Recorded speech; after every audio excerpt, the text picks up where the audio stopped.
Call Tom and Dan now. 1-844-TOM and Dan. That's 1-844-TOM, the letter N, Dan. Leave him a message, and you just might hear yourself on the show. 1-844-TOM-DAN. Call them now.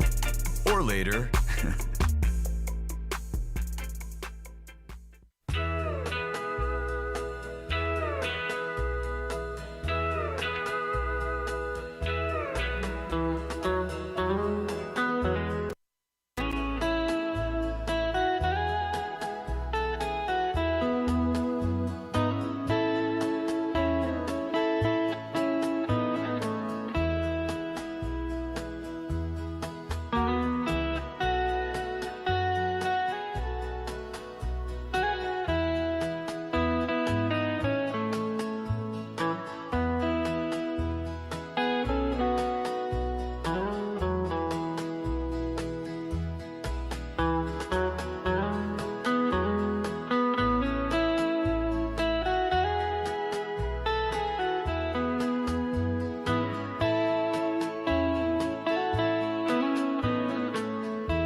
Z159 FM.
It's a mediocre time with Tom and Dan.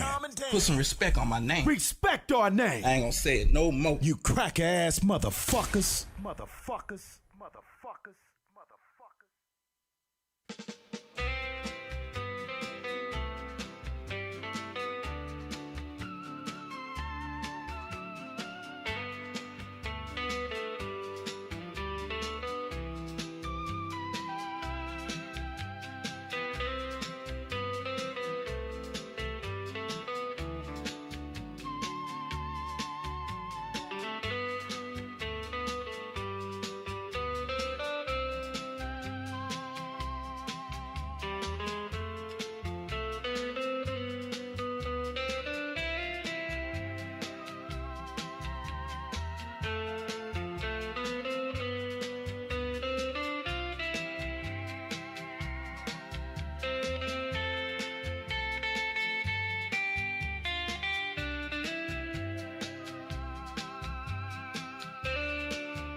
Motown's #1 rock station, Z159 FM. right. Your only home for the Hot Tub and Mini Fridge Morning Show and Dump 'em Out Fridays. Ooh, yeah, a hot tub and mini fridge. Keep me cold and hot.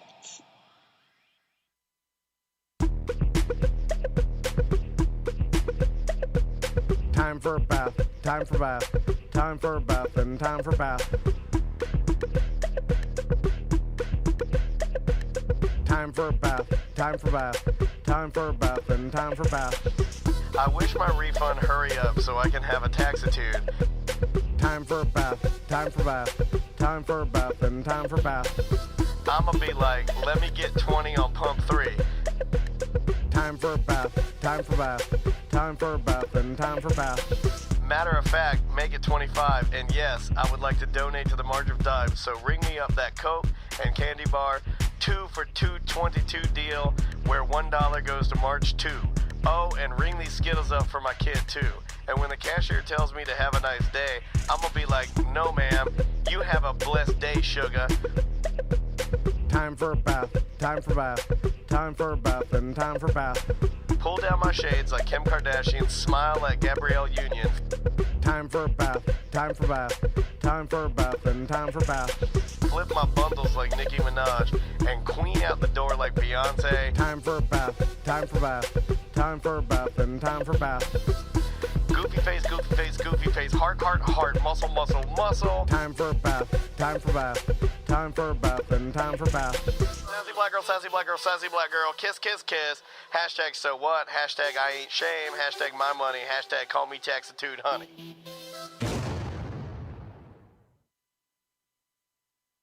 Live from the Injured on the Go Just Call Mo studio. It's a blast. It's Orlando's own Tom and Dan. Hello, this is your Mediocre Time with Tom and Dan program.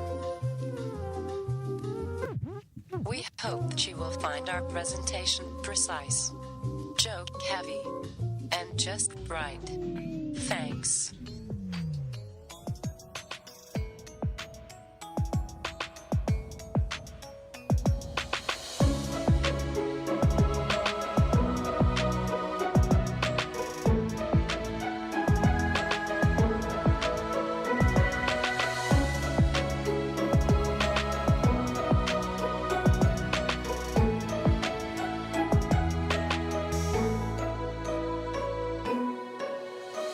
Welcome to the Friday free show of A Mediocre Time.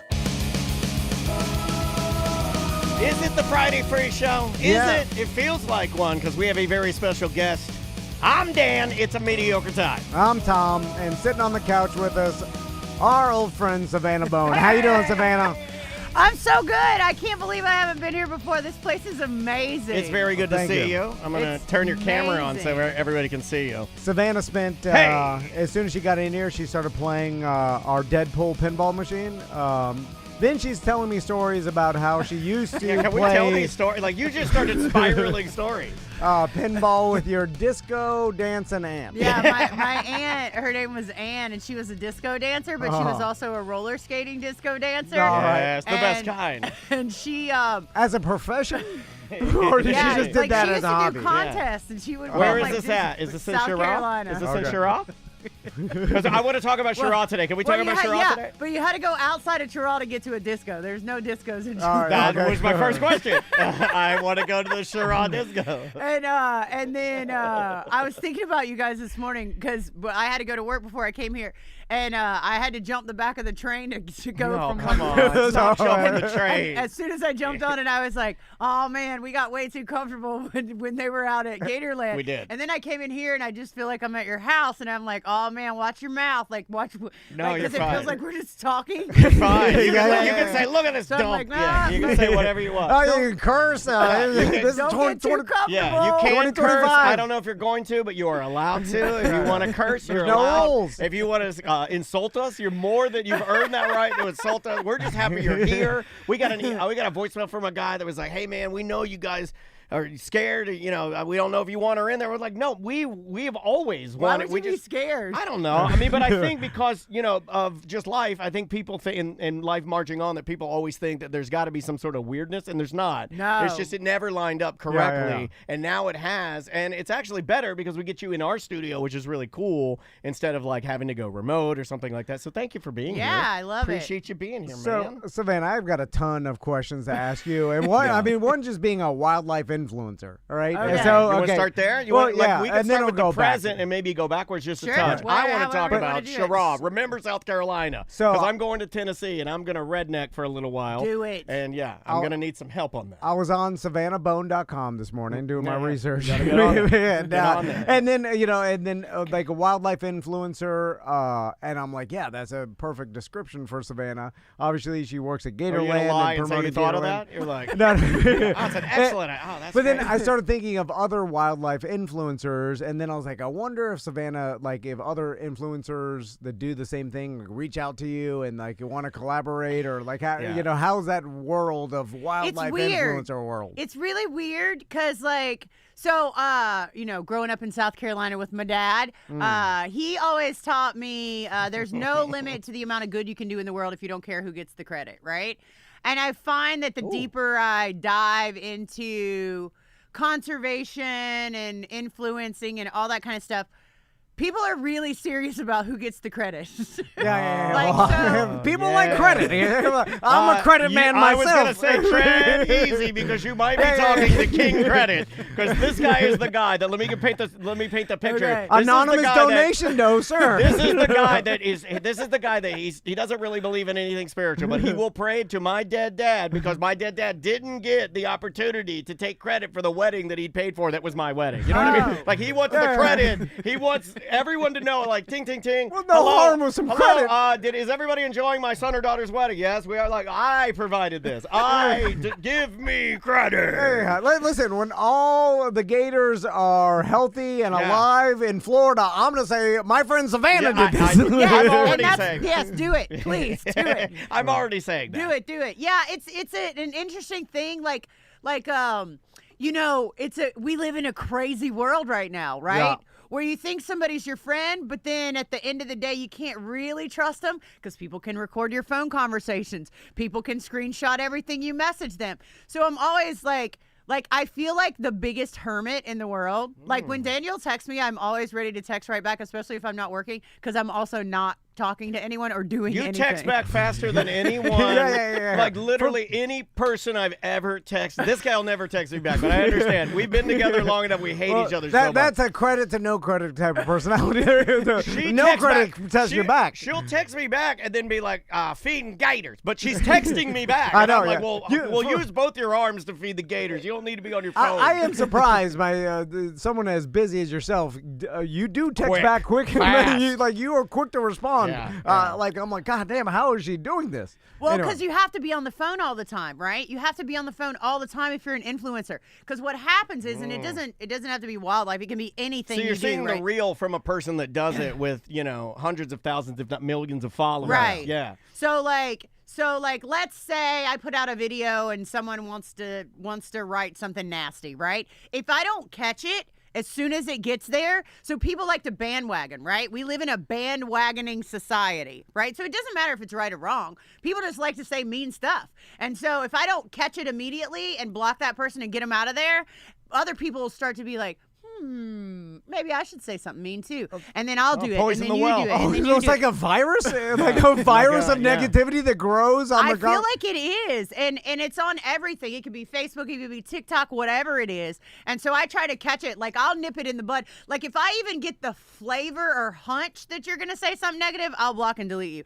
I probably have more people blocked and deleted than most people have ever even come into contact with on social media. Now, I have noticed that when people leave comments, even on our Reddit and stuff like that, and it's fine, critique how you want. Take it in however you want. You're listening. I appreciate it. But I've noticed that it's this. They go, hey, I don't like this. Who's with me? Yeah. Instead of, hey, I don't like this in my mind and I'm going about my day. Right. It's different now. It's like I need to say what I dislike and then get an army of people that also dislike it. And then I need to I don't know, like let the person that creates it know that I've created an army that hates them now or something. I don't know. I don't know what that last step is yet, but there's something there that, I don't understand. I'm quitting my job. Who's coming with me? I get it. Tom Cruise. But so like that's super interesting in the fact that you've adopted that, and you're 100% right. You're the opposite of that. I've never blocked or deleted. Not even one person. I don't have the followers Savannah has. Because I'm not as popular. No one cares. I'm not interesting at all. Yeah, you could have been. You could have been more. Both when you two were the hottest radio personalities in Orlando. She decided to take off into the stratosphere, and you decided to die on the vine. You just died on the vine. Look at him. I'm doing the same thing. No, but everybody loves you guys, and people come to the park even before you guys came out to the park. People would come all the time, and it was the strangest thing the way that they would do it. Yeah. They would come up, and I would see their Tom and Dan shirt, right? So like I already know where you stand, like, and that's great. And then they'd be like, they wouldn't come up directly. They just kind of walk by and be like, when are you going to be on Tom and Dan? Yeah. That's such a good impression. And I would be like, well, whenever they ask me, I will go. And they'll be like, uh-huh. Like, and then I don't know what that means. Does that mean, yeah, you will, or they hate you? Or, well, it depends on what the bandwagon is, right? It depends on what the bandwagon is saying at the time. It's conspiracy. Yeah, it is. So like, back to my original question. Yeah. Do other wildlife influencers reach out? How many others are out there? Oh my God, millions. I know there are a lot, but are there one with every species of animal? You know. Probably. I mean, I know there's a little girl now that's doing cicadas. Like, she loves cicadas. And she's maybe like 5 or 6 years old, maybe 7. She found a cicada. You know how they come out of the thing? She found one when she was little. Yeah. And now she's like, all of a sudden is cicada girl. And so like, she's like 7 or 8. She wears cicadas on her clothes. She has stuffed cicadas. Yeah. And like, good for her. Like, get out there and do it. I don't know anyone who's championed cicadas. Do you guys? I mean, they're big in Florida just because I think we have them, right? I know people talk about them. And I think we have a super bloom this year of cicadas, personally, if that's what you call it, because I don't even know. Is that big yellow thing that ends up in my driveway? No, it looks like a giant fly. Oh. And then they bust out, okay, so... What's that yellow-looking grasshopper thing? That's a lubber grasshopper. Those are disgusting. Yeah, those are toxic. Don't let your dogs eat them. Oh, okay. Yeah, don't let your dogs. Oh my God, I've been feeding them to my dogs. Oh my God, I thought it was free food. I've been eating them. God, I had one before you came. But yeah, like so the. By the way, I have to declare this because you made me promise. I have to declare this at the beginning of the show. She made me promise. She is our official wildlife correspondent. Of Tom and Dan. Of everything Tom and Dan. Our official wildlife correspondent is Savannah. Boom. Alligator Rob. So sad. Go grab his bobblehead. Oh, do you guys know Alligator Rob? Yeah, he's a buddy of ours. But for you, I'm going to wipe my ass with his bobblehead. Screw you, Alligator Rob.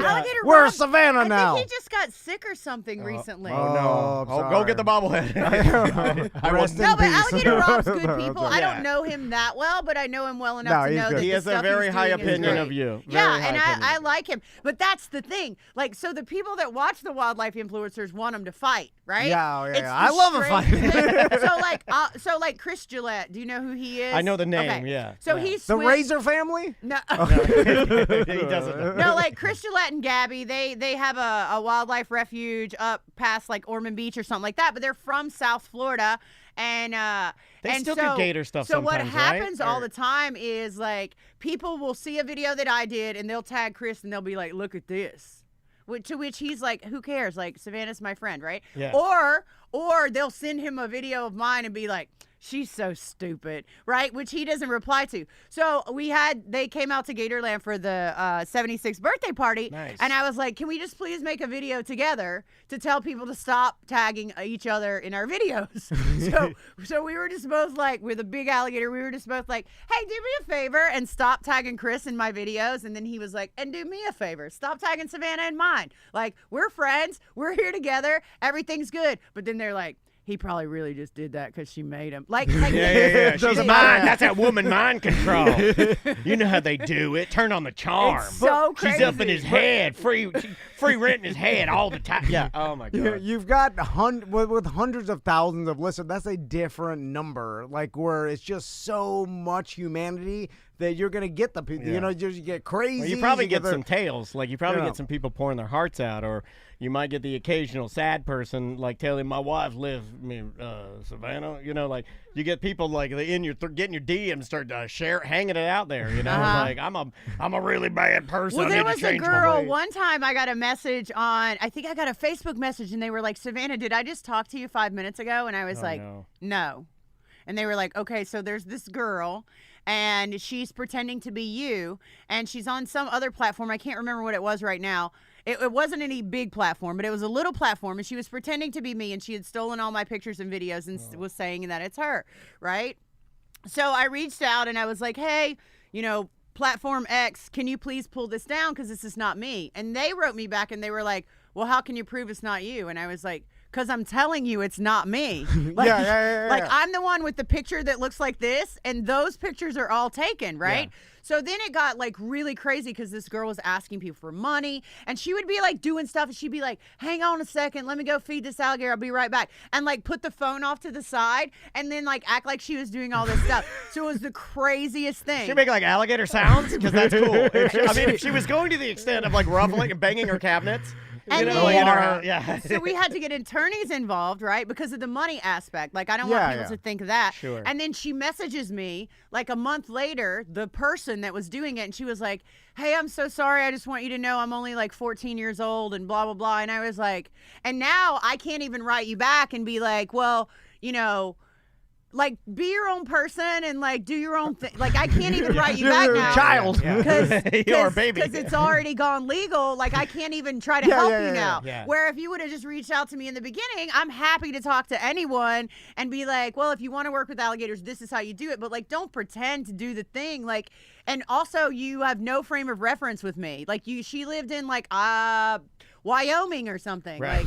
Like, How bizarre is that? Some 14-year-old. Hey, imagine being the parents of that 14-year-old girl where like your daughter is impersonating a wildlife influencer in Florida. Like, what the hell? You're like, that's crazy. It happens all the time, though. The catfishing thing is like completely out of control. Crazy. Well, because it's so easy to connect with people now. It's so easy to like comment. Like that's a weird thing too. It's like now there's celebrities, there's influencers, and then we have to limit your one accessibility, comment. right? Like, do you have to limit it? Yeah, I don't ever feel like I go anywhere and I'm overwhelmed by people that love alligators. Like, people will just, you know, it's Florida. People will come up and they'll be like, "Hey, you know, thanks for saving this one," or blah, blah, blah. Like, and people are really great about it.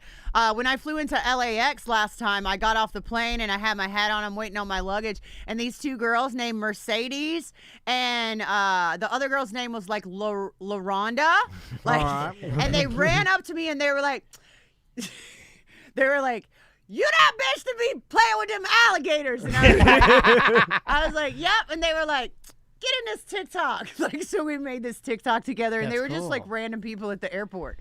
So that was exciting in LA, but it doesn't happen all the time. But you've met a lot of famous people through Gatorland and Gatorland Global, and like doing it, and even before that, like when you were working on, you know, where were you working before that?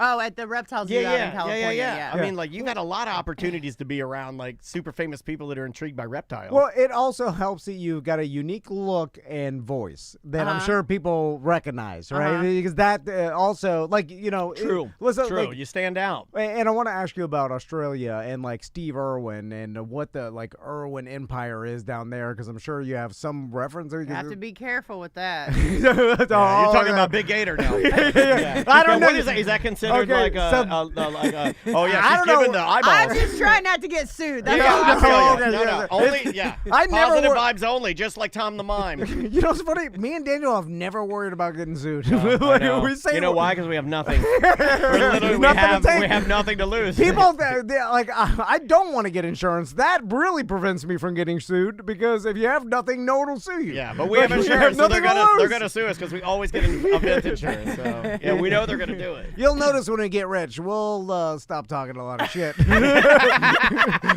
That's true. But that is long gone. We can never get rich now, so we'll keep talking shit.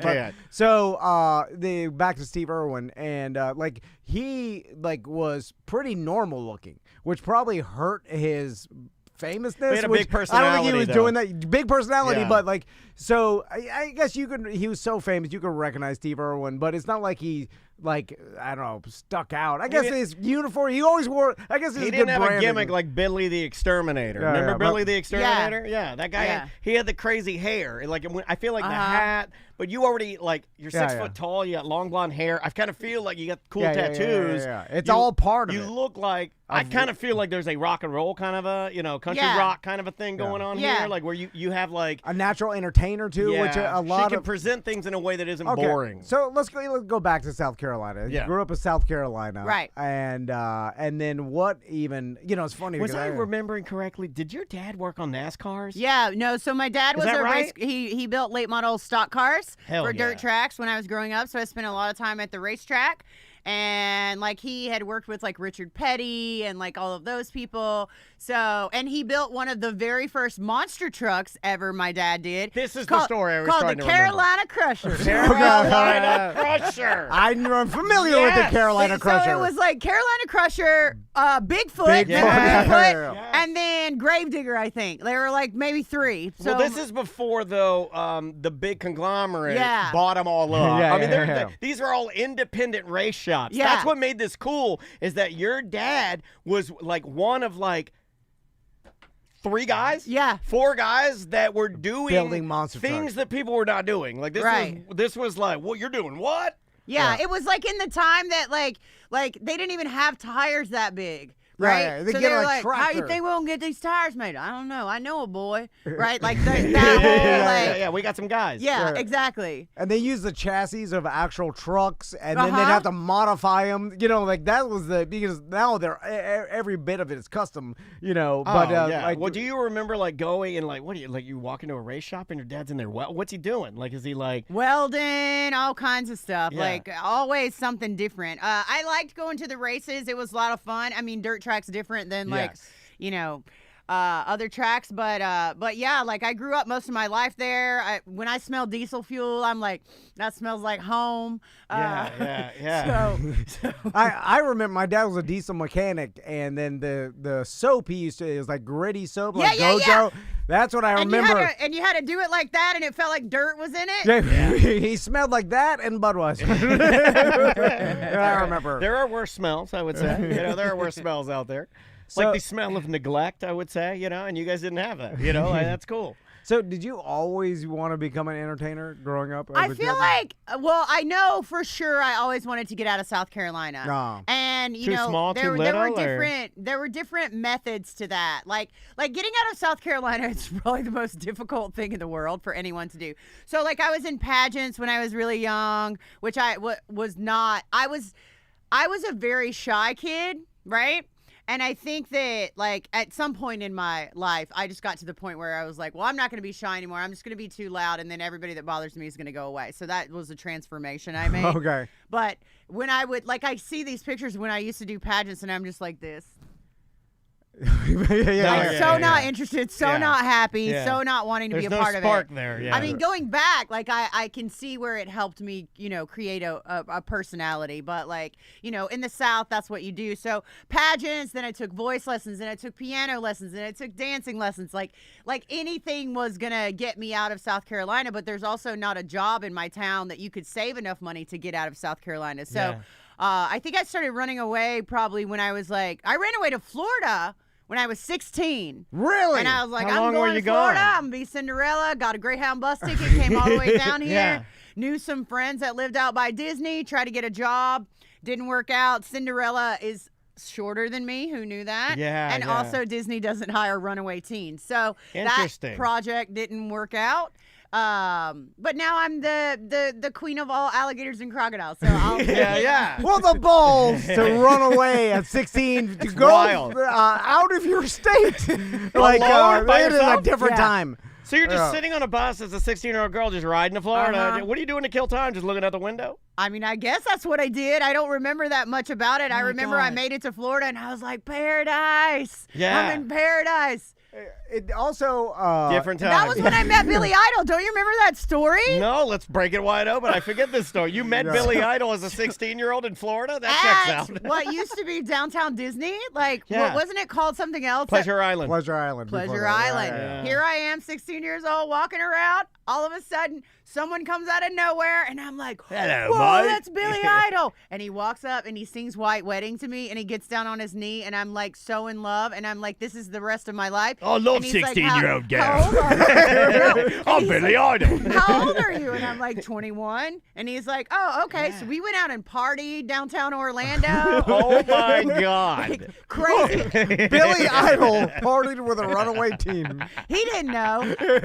He had no idea. Well, you must have had a little idea. It was like, ooh, like this. Yeah, she said she's 21. I don't know.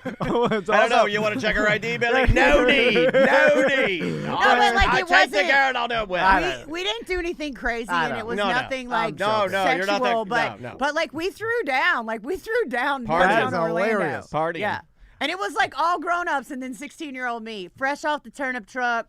Like just acting like I knew what I was doing, like acting Confidence. like I knew how to drink. I don't even remember. He was probably like, "What do you drink?" And I think I was like a Tom Collins, like because I had heard that somewhere. I didn't even know what it Strong was. drink It's for like what a an old golfer would do. Give me a Tom Collins, you know? Yeah. Scotch. Give me a- I don't even know what's in it. I don't know what's in it right now. but That's absolutely hilarious. You've partied with a lot of famous people, though. I have. Because of your personality, I feel like that opens the door because people want to party with you. Like, even if you're not partying, I think people, like, just your energy, I think people see it and then they're like, oh, well, what are we doing next? Yeah. Like, well, Bob so Saget, do you didn't he remember party with when- you? Yeah, well, we did hang out, but you remember when Nick Schwartzen, did he come in here? Yeah, He yeah, did. yeah. He so, did. So you guys wouldn't know this, but when I love Terry from Reno 911. Okay. Okay. And in my mind, for whatever reason on that day that he came in, I thought we were already friends in my brain. Okay, all right. Right? And You're like, I know Jim. He's my best friend, Jim from the office. You're like, this guy's and a he, dick. so we were doing some kind of pizza thing, like on a pizza turnaround thing, and it was like bagel bites versus pizza rolls. So I walk in and I see him, and I'm like, "Hey, what's up, man?" Like I don't tell him my name, right? Because I'm assuming we know each other already, which was my first mistake. And then he's like, "Wow, you're really loud. Hey, nice to meet you." And I'm like, "All right, so you eat pizza rolls, right?" And he's like, "No."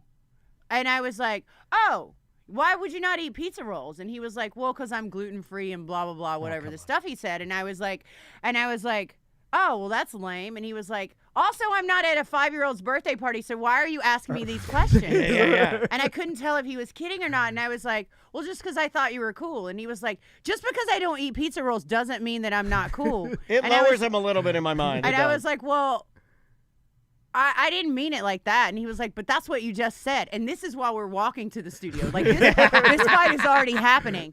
And so then I'm like, "All right, we'll just do this little video with me." And he's like, "No, what video?" And I'm like, "We're just going to do a little video when you're going to say whether you like bagel bites or this thing." And he was like, "I don't understand you. What's wrong with you?" And I was like, "Nothing. Like, I'm just trying to talk to you." Still have never said, "I'm on the show." Still have never Or who said, you are. Yeah, I like Exactly. this. I like this. So then when he finally does come in, like as soon as someone else is talking to him, he's like, "Oh my God, what is wrong with this thing that just came and got me? And like, what is her purpose here?" So I blew that, right? Oh. Blew it. So when after that was TJ Miller, Yeah, TJ who I Miller. love. Yep. And so I walked up and I was very official and I was like, "Hello, my name's Savannah, blah, blah, blah, blah, blah." And he was like, "Hello, Savannah, nice to meet you." And we just became really good friends. So I blew it with Nick Schwartzen. I feel really bad about that. Wish I would have done better. But at the end, I think we were cool, but I'm not quite sure. I'm sure it was still. cool. He seemed like he was just tired on the day. And I feel like I was really offensive in a way that I didn't mean to be. No, you were just being you, and I feel like maybe he didn't understand it. Yeah. You know, yeah, like yeah. I feel like you've probably. always been sort of fun-loving, like whenever we'd have somebody, when I was even on the Monsters, and we'd have somebody famous come in, and you and I were working together, I always liked how you would disarm the famous person by they would come in and they were instantly not famous.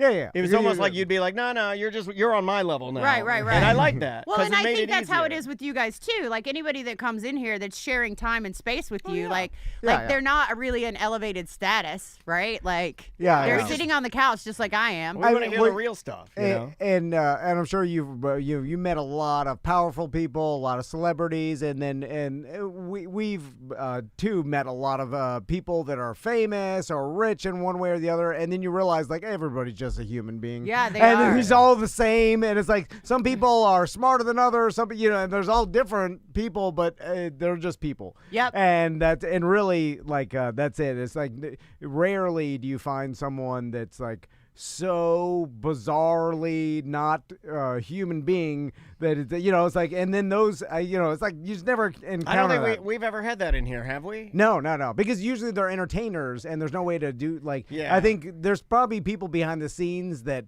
are like insanely smart, that like those saturation divers that are on that documentary. Oh, right. Where it's like they're like, oh, these guys are human computers. Like they have no emotion. I don't think they're going to be outgoing enough to ever show They're you entertainers. That. Yeah. You'll never see that. Okay. Well, and I will tell you that in my field of wildlife influencing, I know that's what it says on my website. In my field, like.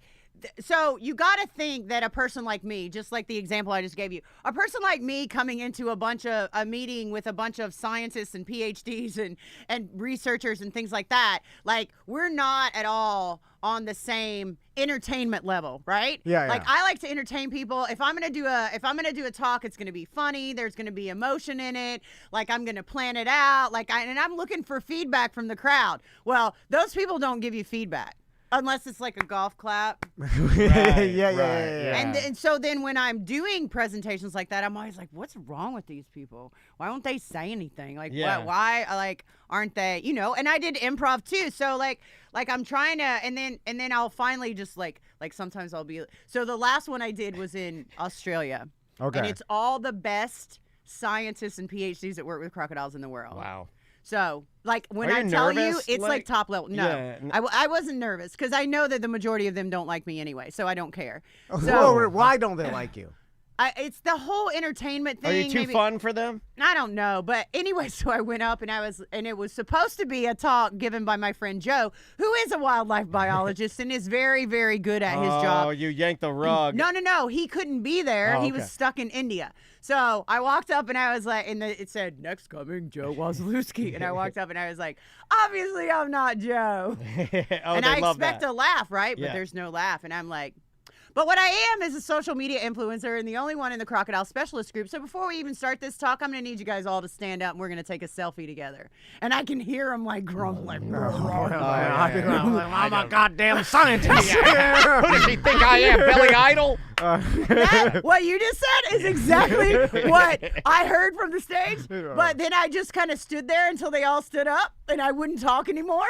And then they were finally like, well, then they all got up and they did the selfie. And I was like, so now I'm going to tell you this. I'm going to do this talk for Joe because I'm very familiar with it. But I don't talk like Joe does and I don't talk like y'all do. So please catch on if you can. Yeah. Here's this and here's this. And this is why, and I did the whole thing and it was great. And I'd given a GoPro to my friend and the to message record. is the same. And then I get down and I'm like, where's the video? And like the last thing I said was, it's already filming, just hold it. But then she hit the button to film it. Didn't film anything. That was like my big debut too. Oh my God. So let's take a break. We do have to take one. And then when we come back from break, I want to talk about Gatorland Global and all your travels. Because you've traveled the world, and then you brought up like I guess the difference between science and art mixed together, because you're doing that, and even when they sent people up to space, like NASA knew they needed to send artists to describe what space looked like and what it was like looking back at the Earth and stuff, because the damn astronauts I don't know what to tell you. were too on the spectrum and smart to ever describe. Stop bothering me. You have to go up there yourself. We need artists to describe the science to us normos out there. Yes. You know, Yeah, so yeah. then us normals can understand it. Because and be there's a entertained. disconnect Yes. there, and Yeah. you're so point on. As a matter of fact, I'm about to do another presentation in a couple weeks to the same group of people, and that's my job. I'm the liaison between the scientific community, the zoo community, and the general public. Yes. And Yeah. if the general public doesn't care about what you're doing and you're not telling them, then you're not making any progress. Yeah, no, 100%. Yeah. It's a fool's errand at that point. And how are you going to get people to care about the conservation of animals unless you Show them. you And know, get them excited are about it, engaged, right? you Yeah, and engage I love them. crocodiles, but I can't read all y'all's papers because I can't be Googling every other word. Like, somebody's got to talk like a normal person. Sure. Yeah, and guess what? No one's reading the papers. We're watching Savannah on Reels. Yeah. Again, that's how we're getting. Have you been outside of your laboratory to see what we're doing? I mean, I'm watching her. My favorite video is the one that blew me off the couch where she put her hat on a dummy and then let the gators go crazy. I thought you were being murdered. That was a good one. Like, I don't have my glasses. You can't be doing that, man. Okay, let's take our break. I played this for you. This is Susie Moon. The name of the song is Crazy Girl. It's a mediocre time with Tom and Dan. Put some respect on my name. Respect our name. I ain't gonna say it no more. You crack-ass motherfuckers.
You know, I wonder if this band's name is a play on Ben Stiller. The name of the band is Ben Stellar, but like Ben, like I've been stellar. Okay. Name of the song is Breakaway. Welcome back to A Mediocre Time with Tom and Dan. I am Dan. I'm Tom, and Savannah's on the couch with us. Hey! So, Savannah. Sorry. Gatorland Global. How many different places have you been around the world now? And I want to hear some stories from Australia. Jamaica, Cuba, Belize. Australia, Jamaica, Cuba, Belize, Mexico.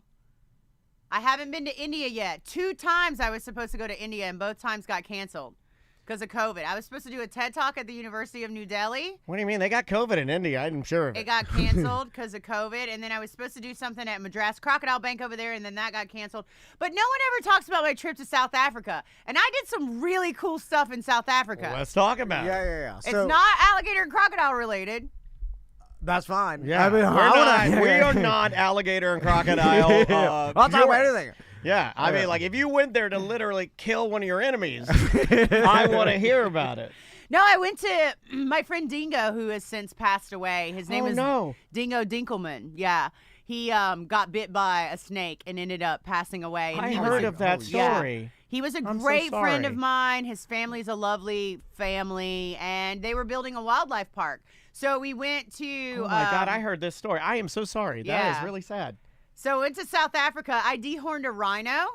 I participated in a rhino dehorning, which was amazing. Okay, explain to everybody what that is. So rhino horn, for like a teeny tiny bit of rhino horn, is worth like millions of dollars, right? Because people in some cultures believe that a rhino horn can cure diseases, but it can't. Because a rhino horn is just like your fingernails. Like, it's the same thing. So it's made of the same thing. Yeah. We've talked about this a lot in our show with why these things continue to happen. Like, you know, with a lot of it's with the tiger penis and all these things, like these ancient remedies are supposed to. And that's my Xbox gamer tag, by the way. If you want to play with me, just at tiger penis. But it's like, so people take them because they think they have these powers, and then guess what? It doesn't do it. No. Because it's impossible to have that power. Right. But it still perpetuates itself and still. You know why? Why? Because a lot of these diseases, and I'll tread lightly, but a lot of them are like either fatal or have to do with your virility or your weenie. And I think those things are so personal to people that you will literally try anything. And if that means it doesn't work, but I'll kill that rhino, I'll do it. And it's like placebo, maybe? Yeah. Like every once in a while, someone will live because randomly you do live of like cancer or something. And they're like, hey, it worked, the rhino. Anyway, some of the Liver King people, like they say they work. So I understand you dehorned it to keep poachers from killing it. Right. So at the preserves that we went to, they have programs for that. So it was super cool. Wow. So we're in the safari vehicle on the ground, right? With a couple veterinarians and the rest of the team. And then the veterinarian is in a helicopter, right? Whoa. So the helicopter flies. That's way cooler than my veterinarian. Till they find. You know what I mean? If you're the vet in South Africa in a helicopter, that's coolest vet. Here's how it's even cooler. So the veterinarian is also the rifleman with the tranquilizer, right? Whoa. So the veterinarian shoots the rhino from the air with the tranquilizer. Then he does a circle in the helicopter. Then we run to the spot, right? Because if the rhino falls down and we're not there, it could get hurt. Lions are everywhere. Lions could for sure attack. Didn't even think of that.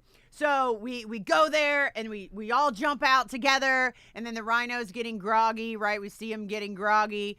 And then as when he starts to fall, right, everybody runs. Right? And then we all like keep him from just falling flat out, right? Because he could break a bone or something like that. Really? Yeah. So you hold on, you shoot. Run, he's falling. So you run to the rhino. This is insane. No one has this experience. So you have to feel like, I guess you're going to know it's through a whole experience. bunch of people. It's like 20 people probably. Yeah. Okay. And so you know which way he's going to kind of go. Yeah, you can see him kind of. But also the rhino could be like, just joking, I'm on the rhino, and go crazy, right? Hold on, I don't think rhino could go. I just want to correct him. I don't think rhino could go, just joking, and then start killing everyone. No, I'm down for that movie. No, I'm just saying it starts to get groggy, but then to see a bunch of humans rushing it, and then it gets an adrenaline burst and starts rhino crazy. From fear. Yeah. These people do it all the time, so they have the timing down, right? Like they can base like you're trusting them with your life, right? Like they stomp you to death. The weight of the rhino versus how much tranquilizer was there. What do they weigh? What do they weigh? A lot. Yeah, a lot. So we keep the rhino from falling flat out, and they do it where there's a lot of bush around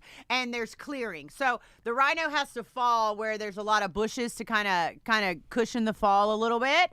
And then also, as we're jumping out, there are wild lions everywhere, right? So we have to be in a spot that's clear enough that the helicopter pilot can see around in a circle to make sure we don't all jump out and the lions don't come eat us. Hold on. First of all, I wrote down a rhino bush. It's funny. I was typing it in my phone.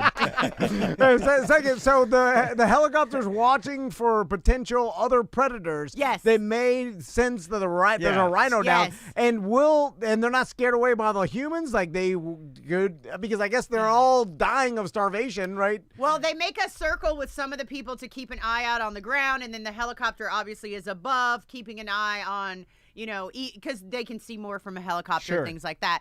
So once the rhino lays down, another vet comes in, they check his breathing, make sure, everything's okay. We put earmuffs on him. Earmuffs on the rhino. God. Like a kid at Monster Jam. Yeah.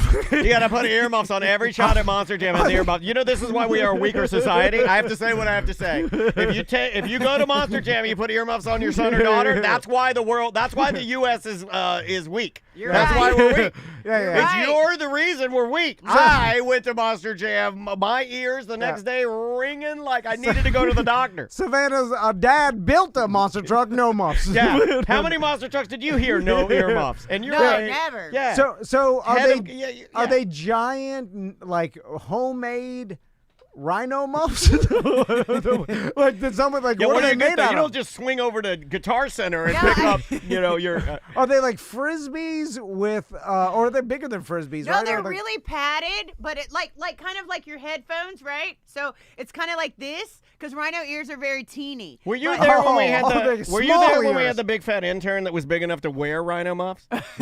Chungus Pugamongas. We have an intern that was his head was as big as a rhino head. It just dawned on me. I have no idea. I have visually no idea what a rhino ear looks like. Rhino ears are They're small. so cute. They're cute. Are they small like a human's Yeah, ear? no. They're little, they're like a little ears. They're like little. They look like little leaves that have been folded Yeah. over, and they're like, cute. like a That's the hippo only- ears, like kind No, of. hippo ears are more rounded, I think, than rhino I'm ears. gonna show you. Okay, bring up a rhino ear. I gotta see them because I can't even visualize a rhino ear. Yeah, see, they're. I described it perfectly. Did you It's show coiled. it? I can't see it. It's right here behind me. It's coiled. Like Yeah. it's like a little. Oh, okay. It's Yeah, like a yeah, little. yeah. So they put things. It's like our headphones, but there's like cloth that goes in the ear spot, right? Okay, all right. Is that so that they don't hear you and then Yeah. get startled well, awake? I'll tell you how they do it with a chainsaw, and that's why we put the earphones in. So, because that could be traumatic. We also put eye blinders on them so they can't see what's happening, because obviously that would be traumatic too. So the rhino goes to sleep with the earmuffs and a blinder on, right? So it can't see all these people around, because that's stressful. And then they There's take a picture of it. And then they take a chainsaw and they chainsaw off and they get it as low as they can get it, right? Because any little teeny piece of it is worth millions of dollars. Yeah. So they take it off. They do some health checks, things like that. And then we spray like antiseptic on it, which is that purple stuff you see in that photo. Spray antiseptic on it, and then once we're done with the thing, they take the rhino horns and they put them into a bag, and they're tagged with the same tag for the rhino. So they have, somewhere in the world is this place that has every dehorned horn from every rhino. No one knows where it is. The Hall of Horns.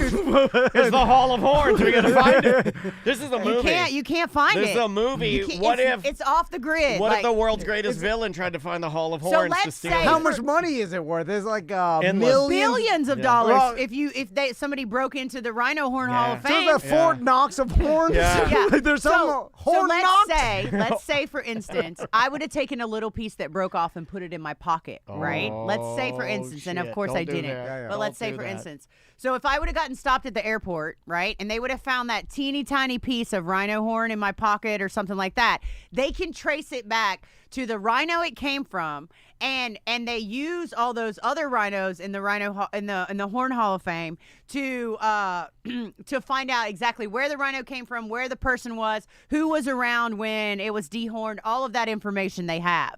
And that's how you go straight to jail forever. Well, let me just tell you that it's not going to be in my pocket. You know where's it going to be. You know where I'm hiding that Everybody piece. knows where my horn is. Yeah. And I'll say it like this. Find it. I have my own hall. Okay, so and I will place that horn in my own hall, my own, the longest hall in my body. So, Savannah, going back to this, so the rhino, you keep it from falling over, and you put earmuffs, blindfold. You chainsaw it off. Someone chainsaw it close as you can. Then you antiseptic. You purple him up so he's all sealed up. Yeah, how long does it take for him to wake up? South Africa. So this is on some sort of preserve. And it's called Zululand Rhino. Well, no, it's called Zululand is what it's called. That's an area of South Africa. Yeah. And there's lots of there's all kinds of crazy wildlife out there. And so it's the stereotypical, like, this is the African safari, all the animals, like, lions, zebras, giraffes, all that. Everything there. It's crazy. And so then what else, like, so you're a part of that, and what and else we did you do donated about money to them, Gatorland Global, before it was officially Gatorland Global. We donated money to them for that procedure, right? So I don't remember how much money we gave them, but we sent them money to dehorn 2 rhinos. We only participated in one, but then they also had enough money to do another one. Cool. Thanks to what we donated. Will it grow back? Yes. Okay. They do grow back. So it's like an antler, or Yeah, it's like your fingernails. Yeah. It's constantly growing. Is like this your just fingernails. considered like harvesting, and then you're protecting them because they become undesirable? Right. Will it naturally fall off like an ant, like a deer's antler, or no? That's no, a I lifetime. think it just keeps growing. I mean, it might break or something like that, but they don't really use their horns like people think. Like, they're not ramming stuff with their horns. Like, that's not. It's just like, I mean, probably I would think. But I don't know for sure. Kind of like Morrissey. He's like got a big one, rhino but horn would attract the ladies, I would imagine, on some level. Okay, all right. Like whoever's the biggest horn. You ruined my dreams. I thought they were just horning things all day, horning trees or whatever. Like they'd horn a random zebra. So we were like, I got this horn, I'm going to use it. So I'm bored. Let's horn. So I guess then I wonder how long it takes. I mean, I'm sure all this you can Google, but then you've been telling people that for years. Just have to chop it off again. So then, what else did you do down there? Like, did you go on the safari that so they do we for saw all the animals, right? I saw wild dogs. Whoa! Like wild dogs. Wild dogs are ruthless. Like a pack of wild dogs. Like the wild dogs with the big round ears. Oh, yeah. They'll eat anything. They'll attack anything. Like, they're out of control, wild dogs are. Like, of all the animals there that people said they were most afraid of, it would be the wild dog. Really? Like, those are the animal that could, like, surround you and attack you? Okay. Yes, and, like, I guess sometimes when, like, the impalas or the inyalas, when they're having babies, they'll just surround the animal, and as it's having its baby, they'll just eat it as it's coming out. Oh, my God. Wild dogs are gnarly. Wild dogs go hard as hell. Holy smokes. They're way tougher than Dansby. My God. I don't think my West Highland Terrier can do that. What if you put Dansby out with a pack of his balls. We accidentally shaved his balls too close, and now every afternoon I have to put a steroid powder on his balls. It's a steroid powder. I have to put rubber gloves on. I have to powder his balls. He's crying. My little pee-pee dog, I love him so much. Imagine if the wild dog saw that. They'd be like, oh, it's not my dog. Yeah. They're like, I won't even eat that thing. It's too weak. So we also, so I guess, okay, so every lion that I came across, and we were on a 3-day safari, every lion that we came across was actively having sex. Really? Lions must have more sex than any animal in the animal kingdom. like we would just pull up, and it would just be lions having sex. Everywhere we went, every corner you turned, every time we stopped, we'd be like, oh, there's lions having sex again. Oh, there's more lions having sex again. Like secret hideaway out there. Interesting. I wonder if it's just like they're just, I mean, probably all animals, right? Or like you're around animals. I don't know, man. I don't know know about lions, man. I don't think I've ever, like, and they're wild animals too, like, but every time we saw a lion, it was actively having sex. They do have like a harem Yes. of female lions around. Yeah, and yeah. It's like, like David, not a bad way to live. Just walking around. David Koresh wasn't singing Santeria for nothing. Like he was banging your wife. And there's a whole and harem. possibly your daughter. There's all, But so that's interesting. I never, you never really see that. Robert in our chat room, and I don't know how much information these knuckleheads in our chat room have, but I like what Robert's saying. He said, he actually just got back from a safari. He said that lions have sex every 15 minutes for like 2 straight weeks. I don't doubt it. Crazy. He saw that in safari in Based Kenya. on what I saw, I will have to agree with I him. forgot Robert went on safari and just got back like a month or so ago. Interesting. So we had to give 3 or 4 lionesses contraceptives at a different preserve. So what happens is, so you want to go to South Africa. How do you do that? You just roll up? You want to go on these safaris, right? Yeah. Well, lions reproduce so quickly and rapidly that they'll stop eating like the small things and they'll start taking down the big things like giraffes. And that's why people want to come see giraffes. Like how awesome are giraffes? Like nobody wants to see a giraffe get attacked by lions. Like it's nature. It happens.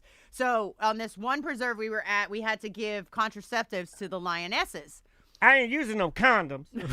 So, because they were producing at such a rapid rate, they had just taken down a giraffe. So they don't want them to eat the giraffes, obviously. Yeah, that's got to be, by the way, just pause for a second. Lions taking down giraffe has to be, that's going to be bad. That's like a corn, that's like laying down an ear of corn, I feel like. There's a lot of biting surface there, you know what I mean? Also, I would I don't think wanna see that. hard just because a giraffe is so big of an animal that one kick could probably kill a Don't lion, they? right? They use those nubbies on the top of their head. Wow, they'll whip ya. Yeah. But it takes a lot of lions to take down a full-grown giraffe. I think these had That just was like me at eaten T's and a Q's back in the baby. day. Oh, yeah. These had They'll just eat a eaten baby. a smaller giraffe. So in order to get, oh my gosh, this was so crazy because I was with some really, really like hardcore vegan people, which I am not, and like a little bit on the hippie side, right? So something's gonna die on the preserve every day because the lions are gonna eat, right? Yeah. You're also Now, a conservationist too. I mean, you've seen these things and you work around nature and life. Yeah. So it's gonna eat something, right? Yeah. So the way that they had to get an injured zebra, right? It's because first you have to tranquilize the lions, right? And that's what the vet does with like the gun, right? Oh wow. So in order to get the lions to come from where they're at, they needed something to chase, which ended up being hurt zebra, right? Okay. So hurt zebra is behind said truck on safari, right? I've not heard that bad. No. When I say behind, I mean not standing. Oh, he's real And hurt. so they have to gut said zebra. Wow. Because that's the smell, right? Yep. That's the smell the lions come for. So we're driving in this big safari vehicle with a zebra pulling it, right? And its insides are coming on the outside, right? And there's lions coming from everywhere. Like, I'm telling you, like, it was I know they're crazy. Yeah. Lions are coming from everywhere.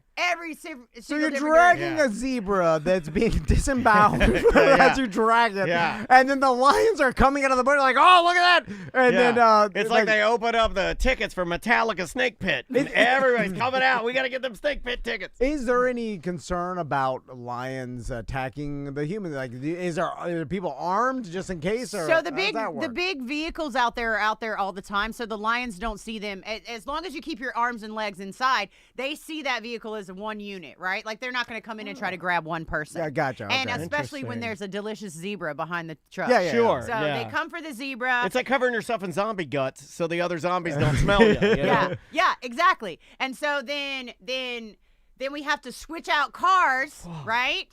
Kind of moving and get into this other one. So the 2 people can take the zebra way, way, way far away, and the vet can tranquilize the lions, the 4 lionesses, right?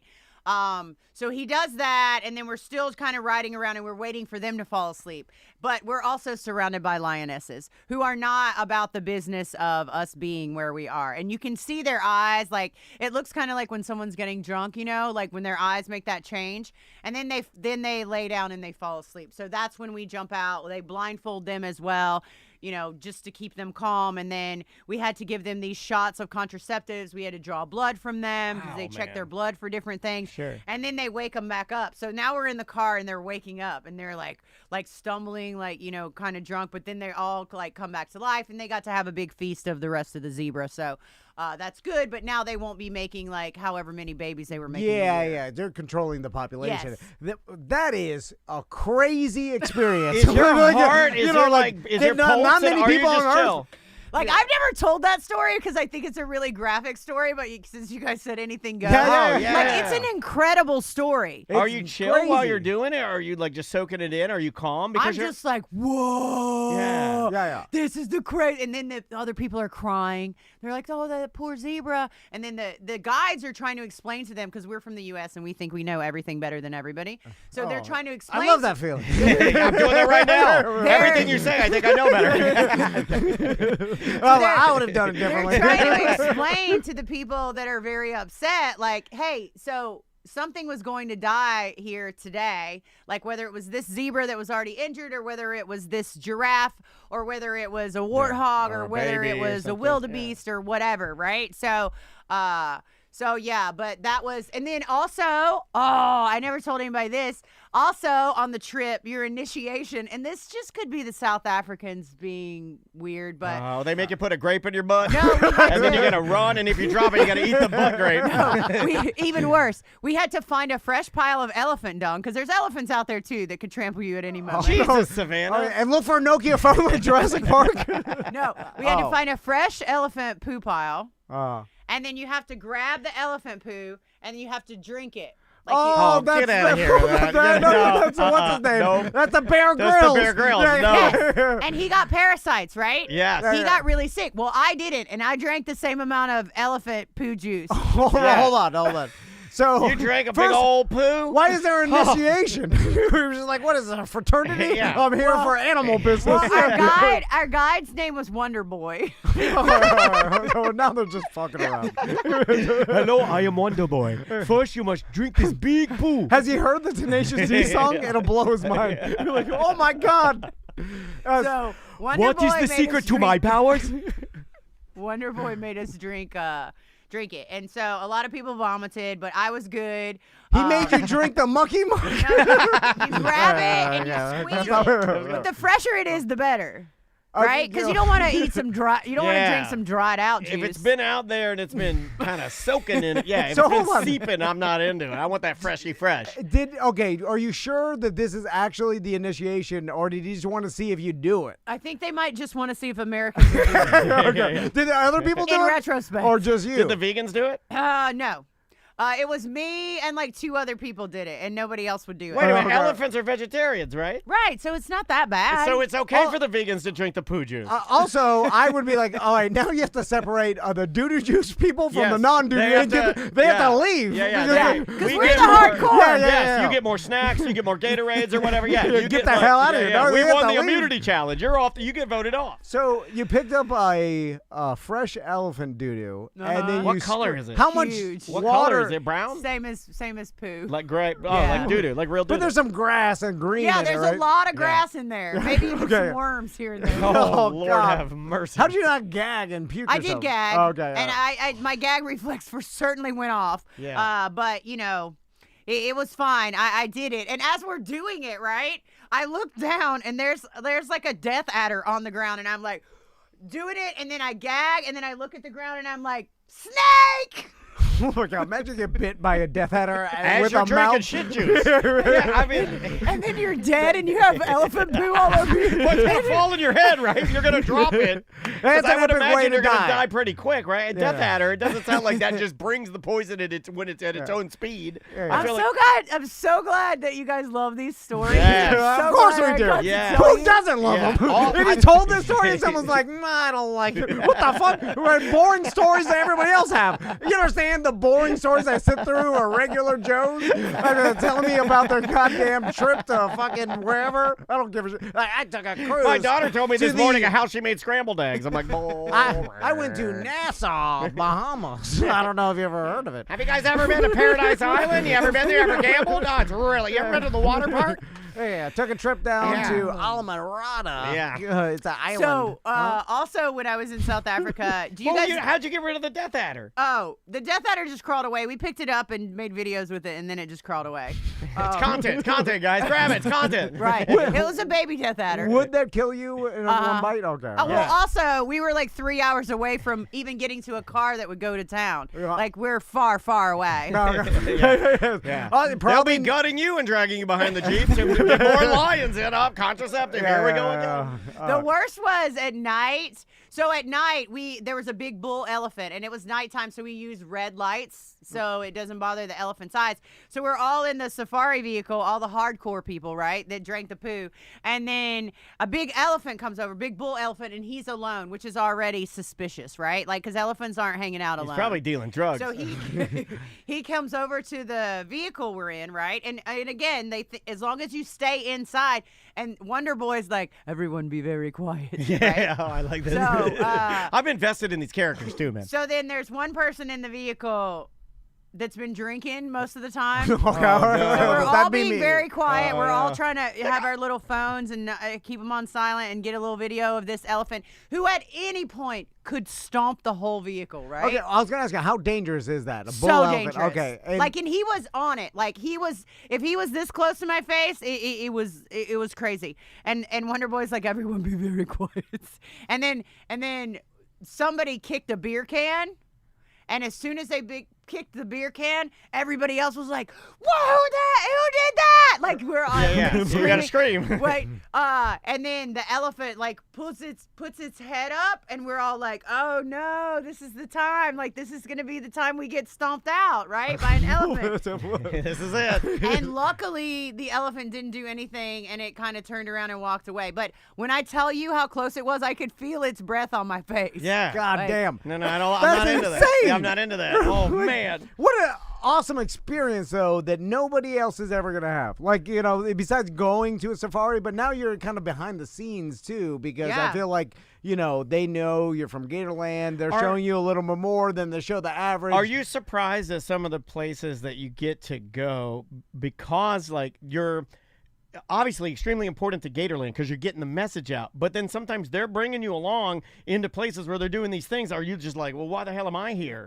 Yeah. Do you ever think that sometimes? Yeah, I do. But it is important to have you there to sort of document it. And You also have the way above normal, obviously, a lot amount of years of animal experience. Correct. Too. It's like you're not just No. social media influencer that kind of know. You know, you work at Gatorland. You're not the do new all guy stuff. anymore. Is what Right, I mean. right, Like, right. you've been doing this for a hot minute. You've worked your Well, way. but the thing is, I don't know anything about cats, right? Like, if a lion was about to come attack me, I would have no idea. Right. Like, I don't know how their bodies move. Like, I mean, I watch our Panthers at Gatorland, and one of them hates me, so I can kind of pick up context clues sometimes. I'd run zigzag just because that's all I've ever I don't learned. know, yeah. With every animal. Make yourself zigzag. as big as possible. I don't Be know. like, oh, the cat kills you So- way faster. So, also on the South Africa trip, I'm so glad I get to tell these stories because, Yeah, like, please. honestly, my audience doesn't like these stories because they're not crocodile stories. Oh, So, that's true. Okay, you got to be a yeah. little more Hold on. purist. if when you're not on brand with Yeah. it, they're like, who cares about rhinos? Okay, save the story. We're going to take a He's quick right. break Yep. again just to keep us on track. You're going to like this one. And when we come back, I like the last one. I want all stories all day. Yeah, I'm okay with that. Because also, I'm just, I love going through a unique experience that's just like soaking in, like, holy shit, I'm sitting in, there's a sleeping wild lion, female lion that they're giving birth control to, and the difference between wild animals and animals in captivity, Savannah, you could tell us, like, totally different. Like a wild animal that's lived in the wild this whole life, like it behaves different than what you're used to. You know, it's like wild, especially when you're sort of invading its home. This thing you're is kind of going into their territory and messing around. It's spent its whole life trying not to die, and that's its number one purpose. Yeah. And when nothing's you come easy. in there, yeah. Nothing's easy in the wild. You know, what you just said, I think is so important. Hold on, I'm gonna put the camera on him. I love that. Important questions. What you just said is the most me the important thing, right? Wild animals are consistently in fight or flight mode. Yeah. All wild animals, Yeah. right? They're looking for food. They're looking for territory. They're looking to see if they're going to get killed. They're looking for something to sneak up behind them. Like, that's like I'm bored. our They don't get a lot of alligators that. are the chillest, right? They're like, phew. At least we don't have to wake up this morning and look for. There's women right there. There's territory right there, and there's food right there. They got it made, right? And I think people forget that. I think the general population doesn't realize how difficult it is to be a wild animal. Yeah. So, and then they start looking at wild animals like not even domesticated, but like animals in captivity, and like they're somehow the same. It's like They are Not even close. Yeah, their life experience. Think about it. Yeah. Where you grow up trying to survive every second, and then you have to reproduce, or you're constantly gonna die. There's no food. Like you don't know if you're gonna be alive in the next minute. Yeah. It's like that's a crazy. I tell Chris all the time. I'm like, birds outside, they're tough as hell. Yeah. Like, birds are tough. They have to be. Like, we took in a rescue alligator not too long ago. Literally, she was in the park for 30 minutes. And I was filming something beside this baby bird nest. And the birds got all wild because the mom flew in and was feeding them, right? Baby birding them. And usually when an alligator comes, it'll be like a couple weeks before we see it again. Well, because she had just come in that morning, she was on point, right? So I'm sitting there trying to film something. I hear the bird squawking. I'm like, well, we're going to have to wait a minute until the bird stops squawking. And I turn around, and it's her, the new girl, and her head's just like this, and the nest is up there, and I'm like, oh, no. And, like, the birds are all, like, "Wah, wah," doing their thing, about to fall out of the nest because they can't fly yet. And she sees that they can't fly yet, and she's like, oh, this is all mine. And she jumps from the water all the way into the top of the tree and barely missed both birds. Wow. And I was like, whoa, homegirl is on point. Yeah, that's like wild. That's That's because a she wild doesn't gator. know when she's ever going to eat again. Like when I say she jumped my height and more, like she was in the tree. In the tree. Yeah. And what are you doing for this? That's just tail action? That's just straight yeah, swimming. tail action. Yeah, just like, I'm shooting for the tree, and I'm going to pop out of this water, and this is going to be my foods. It also reminds me how tough wild humans used to be, or must have been. You know what I'm saying? Yeah, like, we are marshmallows. like, we're so soft. We are so soft. It's incredibly soft. I'm dude. touching my belly right now. Very soft. Like the people who just lived like wild animals, like you didn't know when you were going to die every day is survival. Like that's a crazy way to live. Anyway, all right, let's take a break. When we come back, I want to hear this next Savannah story. Yeah, we'll again, some up. And Savannah mentioned it. Vote for Gatorland to be best theme park at the Orlando Weekly Award. Yeah, in the Orlando Weekly, you can do a lot of good by going there, and let's try to dethrone some of the bigger parks and get. Just give it to us 1 year. I'll never ask again. Because all you need is one plaque. Yeah, just let us win best theme park in Orlando one time. I love it. The name of the band is This is Home. Home is Where. The name of the song is Bike Week. O-Town's #1 rock station, Z159 FM. Your only home for the Hot Tub and Mini Fridge Morning Show and Dump 'em Out Fridays. Ooh, yeah, a hot tub and mini fridge. Keep me cold and hot. Mediocre Time with Tom and Dan. I am Dan. I'm Tom. On the couch with us is Savannah. Oh my gosh, we're having so much fun. All right, because you started showing me some pictures of the lion that they put like some sort of muzzle so that it did wake up immediately. Yeah. It couldn't get his mouth open. Yeah, because they Rip would our arms off. bite you and kill you. That's just a Kong Ultra is all it is. Yeah. So. And they get you by the neck, they get you good. If they get me by the neck, they get me by the whole body. I feel like. I'm gone. There's an animal in South Africa called, you know what an impala is, right? I've heard the song. It's like a Tom's thinking more Snoop Dogg Impala and less it doesn't have 50-inch rims. It's got the horns. Yeah. So there's also one called an Inyala. Okay. So there was an Inyala at the place we were staying at. It's like a Lickalotopus and a Megasaurus. So we get there. I'm putting all my laundry in. I'm putting all my stuff in my room. I close the door, and I hear something at the door. And I'm like, who's shaking my door?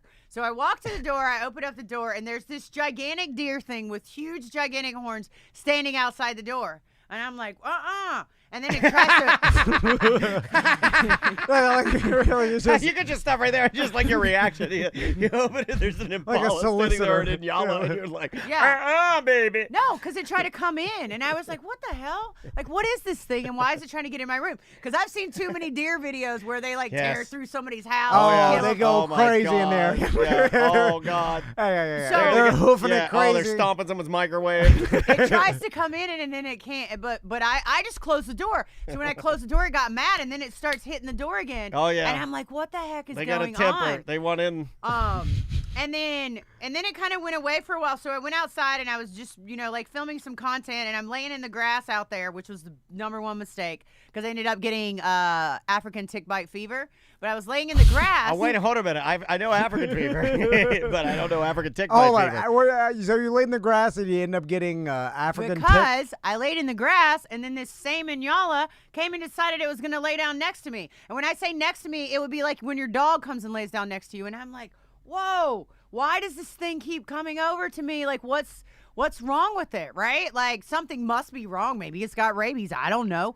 But, like, I'm laying in the grass, and then now it's here with me, and I'm scared to make any moves because it could just gore me completely if it got mad. Have you had any moment where you weren't going to die? I'm just wondering. This is a lot of I'm going to die. So I get up and I go inside. And Do you have to get up slowly? I talk to my friends and they're like, oh, well, so the Inyala was abandoned by its mother, so it grew up here. And when it goes into heat, it doesn't seek the company of other Inyalas. It likes to be around humans when it's in heat, right? Really? And I'm like, what the heck? That doesn't even make sense. So it's like domesticated almost. Almost. Okay. So then the next morning, and I don't want anything to do with it because it's covered in ticks. That's the thing. That's where it got back to the tick bite fever. It's covered in ticks. So the next morning I wake up and I'm in the shower and I come out of the shower and the Inyala is in my bed because the kids down the hall opened up my room. I've done that move before. Lady comes out of the shower. I'm in their bed. I've done that move before. It used to work. Maybe they'll be too lazy to tell me to get out. That's called the UCF. This gigantic deer thing is in my bed. So now I'm just in a towel and I'm like, well, I can't even get to my clothes. Like, what if it wakes up? And I've seen these videos around? before. Like, I don't know. I don't know what to do, right? So I go to the door, and it's just laying in the bed like it's its bed. And I'm like, hey, can somebody come down here, please? And they're like down there, and I'm like, who let this thing in my room? And they're like, oh, we did. We thought it was funny. And I was like, well, you got to get it out of the room. Like, because I need to get dressed. Now you're the cast of Jackass is helping you. Your conservationist. You got Bam Margera letting the Inyala into your cabin. The tick-filled whatever. Hey, what's up? I'm Johnny Knoxville, and this is called the Inyala Tick Challenge. Challenge. Kind of dirty butt is all doo-doo crusty. Yeah, and it's in your bed, for Christ's sake. You know what? It's in my bed. I That's love you. where I I would sleep. never do that. Like, that's a great prank. But it's almost a step too far for me because that's your bed. So you know what I mean? Like, that's your bed. I come back inside and it's not in the bed, and there's only one room, right? Like, and then there's kind of a half wall, and on the other side of the half wall is where the bathroom is. And I open the door and I'm like, where the heck did that thing go? So I walk around the corner and it's in the shower. And I'm like, you guys have to come in here and get it out. Like, I can't. Like, it's gonna do something, and it's gonna wreck this room. Then I'm gonna have to pay for it because I let the Inyala in the room. So they call it out of the. It's just like a standard hotel room. What are we like? When you say room, I'm trying to picture. You know what? That's first a great I'm thinking question. a hut. Yeah. You know, so I'm like hut, and then I'm like, no. Well, from the story, like this is a more. Yeah. What does it look like? So it was called Zebra Hills. Zephyr Hills. Zephyr Hills. No, I'm kidding. No, Zebra Hills Preserve is what it's called. Okay. And it was really nice. And after we left, it burned to the ground, which is also crazy. Oh my God. So, they get it to come out into the room, and I'm just kind of like this, like if you're herding emu, I'm like, whoa. I want like, it to tiny foot the TV remote. Oh my God. And it starts eating the toilet paper.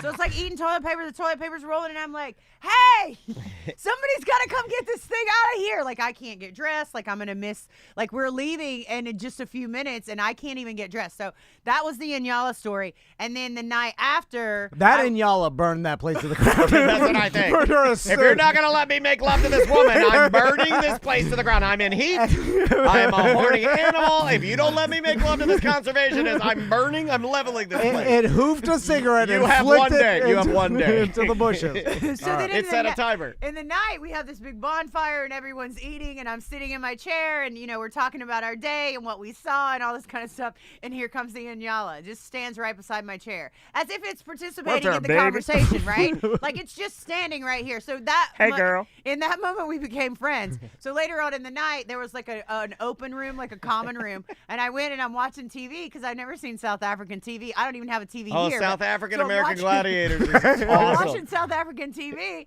and here comes Inyala right through the door. We're into the common room, gets up on the couch, sits down on the couch, and puts her head right in my lap. with these horns, right? What you want to watch, girl? And I'm like trying to kind of get out from underneath her because I want to. And then one day we go on safari and we come back and I'm like, well, where's my friend at? Where's Inyala? Oh, well, she's not in heat anymore. She won't come back around. And I'm like, so that's it? Like, we didn't even get to say goodbye? And they're like, yeah, she's gone. She won't be back till next year or whenever she goes into heat That's again. wild Oh, animal. that's like me and my wife. Anyway. That's crazy, man. Yeah, but I got ticks from her. So everybody else on the trip got sick. They all got tick bite fever and they got it immediately. But I never washed my hands at work. So I'm pretty immune to everything. Salmonella, all of those things don't affect me. I have to admit something. I never washed my hands at Gatorland. Not even one time. I'm throwing chicken like a wild boy, and I didn't even wash my hands. I drove my Tesla home. The whole thing. It's everywhere. I don't even. I do like you. I don't. Yeah. What's tick fever feel like? So it didn't have. So the funny part is, it was all guys that got the tick fever and they couldn't get up the next day, so they couldn't do anything fun the next day. And I was like, that's because y'all are weak and y'all wash your hands too much. Oh yeah, get up. And that's where the American inner took over. over. And y'all don't know how to. Y'all aren't tough like me. Like, you're not gonna be. You can't be me. Blah blah blah blah blah. So I didn't get it till I came back home. Once I got back home, I was like, I think something's wrong with me. Like, because I couldn't, like, breathe right, and I had a fever, and all this kind of crazy stuff was happening. That's terrible. Like, if there's obviously something wrong with you, and you're like, I think so, you have a fever, you can't breathe. I'm covered in tick bites. Look, that's an African tick bite. You see that right there? People don't get those from American ticks. That's a big scar, dude. Yeah, and they were all over me, but they were too small for me to see. But by the time I got home, they had grown a little That's bit. like me and my wife. I'm on her all the time. Too small to see. Or like they grow as they engorge themselves with the blood. Oh. Yes. And then they give you a fever. Does this affect you for life? Oh, for like a week it got me. It got me for like a week. I couldn't go to work. I couldn't get out of bed. I couldn't do anything. You've been to a lot of places where you could contract things and die, right? I had a bot fly. Yes, we didn't talk about the bot fly. Bot fly was the coolest. Like, I've gotten a lot of... Does not sound like the coolest. Can we talk about the bot fly? Because I think you may have told me this. Yeah. But... So I think I got it from an animal one time when I was in Cuba. I came back and I had this weird spot right here. So we had found this baby hutia, which is like a Cuban tree rat, right? Okay. And it was super cute little baby. In retrospect, the reason the mom abandoned it was probably because it was covered in bot flies that I didn't see. The best girl I ever dated, Cuban tree rat. I loved her with all my heart. Wild. Yeah. So I have this little baby, and I have it right here, and I'm feeding it little goat milk. Like, we're milking goats. We're feeding it goat milk, trying to bring it back to life, blah, blah, blah, blah, blah. I slept with it on my stomach and everything, try to keep it warm, try to make it survive. And then when I got home, I kept having this little itch right here in the same spot on my stomach, right? Where you let the wild animal sleep. Right. Oh. And then one day I was in the bathroom, just hopped out of the shower, and it was itching, and I looked down and I saw a little thing in there. And I was like, oh my God, that's a botfly, right? And as a wildlife influencer, like you said, I have to film this. Botfly videos are the best in the game. Oh, it's gonna get a lot of clicks. Chat room said that out the shower. Christine, shout out to Christine. She says my husband loves watching botfly removal videos. Yeah, that is a thing. Well, your husband's a psycho. So I never went to the doctor. I'll take that as a compliment, I think. Yeah. I never went to the doctor. I was like, oh, when this botfly comes out, like when it comes out, I'm going to film it. It's going to get millions of views. It's going to be the best thing ever. So I was prepping everybody. Hey, guys, I have a botfly right here. I'm not going to have it removed. I'm going to wait till it gets big enough to come out on its own, right? So a botfly will inject something with its actual eggs, and then it will I'm not quite sure how does they it work? Let's let Daniel Google I can Google that. Hold on. How about I do that? I mean, I think it can come from like mosquitoes or flea bites, maybe. Okay.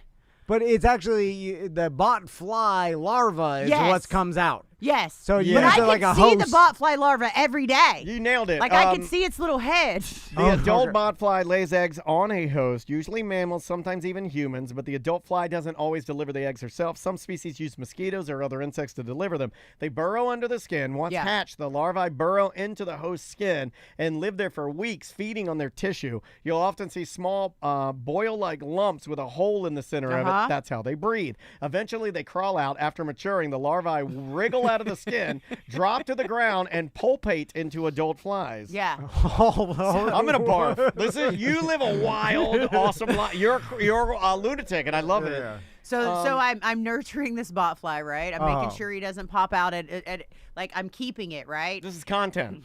It's content. It's gonna be so great when I get this botfly video. I don't think my wife would let me harvest my botflies for videos on the show, but I'll try. And then it was one day at work.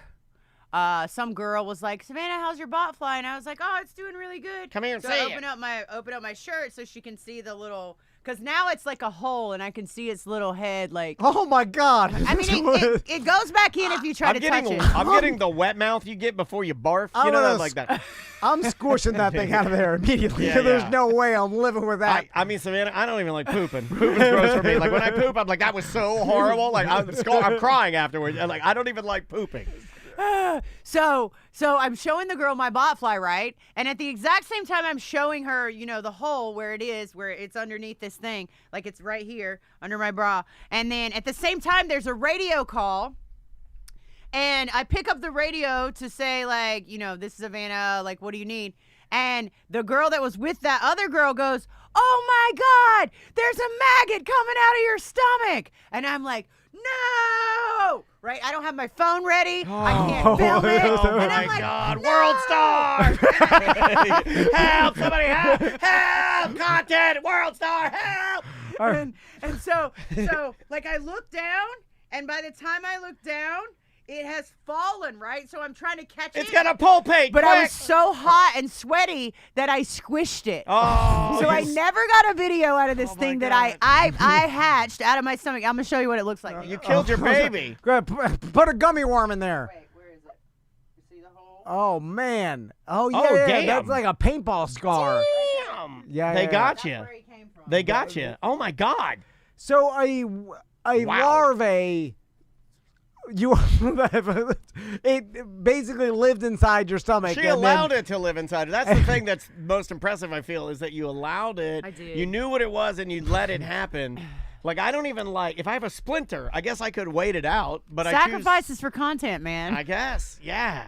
But I didn't even get, at the end of the day, I didn't even get the content. You killed your baby. You are tough, Savannah. Very tough. How often, do you feel like when you are around other, like, wildlife people, right? Because I mean, other wildlife people are tough as well. Like, you're around all the time. Like, they try to be. Bear Grylls was fake. And we mentioned him earlier. That was all a ruse. We got told firsthand by but the guy from PBS, Les Stroud. Les Stroud told us straight up. He was like, I know the fixer that gave Bear, he was eating some primitive animal or some sort of, and he was eating Kentucky Fried Chicken. He faked a lot of his content just because he realized, But that was a while ago. You can't fake content. I mean, you can if you're AI, but like for people that are really doing it, you can't fake that stuff ananymore. You just can't. Yeah, and also if you're not authentic too, and you're not being yourself, like people see it immediately on social. Like but in a world with endless entertainment, like they can recognize the real people from the fakers. And that makes a difference too. Going back to hippopotamuses, because you said you had experience. I was in a boat with a bunch of hippos. All right, let's talk about it because hippos are crazy. The grossest. Are they gross? They sling their poo with their tails, right? Yeah, it's our favorite. It's my favorite thing. Those videos, oh my God, I love those videos. If I'm having a bad day, like if I don't know, somebody's been mean to me or something, I'm a little down. If I load up a hippo slinging his poo, like whipping that tail fast, I'll be like, I get a smile on my face. I'm like, God, life is good. I mean, it's slinging it crazy. Why do they do that? But like, you don't even mark their territory. I think. Yeah, all in. I should start doing that. I used to do that in my front yard when I lived in Colonial Town. I would just pull my pants out and spin in a circle peeing. That's why hippo chop it fast. No, hippos like to pick on, I feel like, crocodiles, which is why they're not my favorite. Okay. And plus, I don't know, like I saw a baby hippo and it was really cute, but we were in a boat and there were lots of hippos around, like the boat that we were in. Yeah. And that's legitimately dangerous, right? Yeah, it's legitimately dangerous, especially since there was a baby there too. Ooh. So like the family protects the baby. Kind of like bears, like if the babies around, like that's your most dangerous encounter with the hippo? Yeah, I think that sometimes the males will eat the babies if they think they're not their babies. Okay. Or kill the babies if they think they're not their babies. But the moms are pretty protective. You know what's so messed up about that? If you think about it, those daddies are eating their baby and then flinging him around with their tail later. And that's really, it's so insulting. Imagine if my dad ate me and then shit me out and flung me around. Like that's the most insulting form of child abuse you can do, is to fling your child out of your anus. I've seen the videos of like hippos charging the boat, and it looks like a goddamn torpedo. Well, I've seen them flip boats. Yeah, you're they like, can. whoa! And then you get beer can teeth to death. That's the thing we bring up all the time, is that crazy. they do kill more people in those areas than almost any other animal, right? Like hippos are gnarly, man. How do they kill a croc? How does a hippo mess with a croc? Are they just so I mean, big? I've just seen videos of hippos like stomping out crocodiles. Damn. Or like of a hippo over here minding its own business, a crocodile minding its own business, and the hippo will just go over and like step on it. Because it can't. Just like Yeah, you can't do anything to me. 'Cause I'm My big. skin's too tough. I'm too big. And did you know that hippos don't swim? They walk the bottom of the water. I didn't know that. Oh, I thought they like put their legs. I did too. And they did some sort of gator like. I like did it better too. that they walk the bottom. That's cowboy. That's like a goddamn cowboy. They're like, I like. Just walk that's slowly. the old like, you want to run down there and F that girl? No, let's walk down there and F them all. You know, like that old cowboy tale. Yeah, they're like, I'm gonna walk the bottom real slow. Then I'm like, you see that crocodile? I'm gonna walk over to him and stand on his head. Did you ever hear about that guy that had a pet hippo and it ended up killing him? No. There was some guy. I don't know where he was, but he had a pet hippo that got abandoned by his mom, and then they were really good friends, and then he loved it, and he rode it, and all this kind of stuff, and then one day it just decided, nah, I'm going to kill you today. Like, and just killed him outright. Yeah, I think a lot of animals, they reach maturity, and then there's Chimpanzees, they're still wild inside. There's like, they're not your friend. No. They're not your Is that buddy. your number one question because you work with kids so much, and you're such a, like you run that line between like almost being like you're an educator and a child, like you have a lot of young people that look up to you, and you're safe content for them, educational content and exciting content. Right. But then on the same side, you have people that you're doing a dangerous thing. Yeah. Are they constantly worried about you? Are they constantly saying, why the hell are you doing that? Or do you get, you think you're going to get hurt? Or like, is that your number one I get a little question? bit of both of it, like I get a little, like I love the kids. The kids are the most important, Trick Daddy loves the kids. 100%. But I always feel like it's weird when it's a grown up, right? Like when it's a grown up that's coming at me, or like Charlotte with her 4 kids, and Charlotte wants to say she hopes I die, and like I'm like, Charlotte, come on, man, what's wrong with you?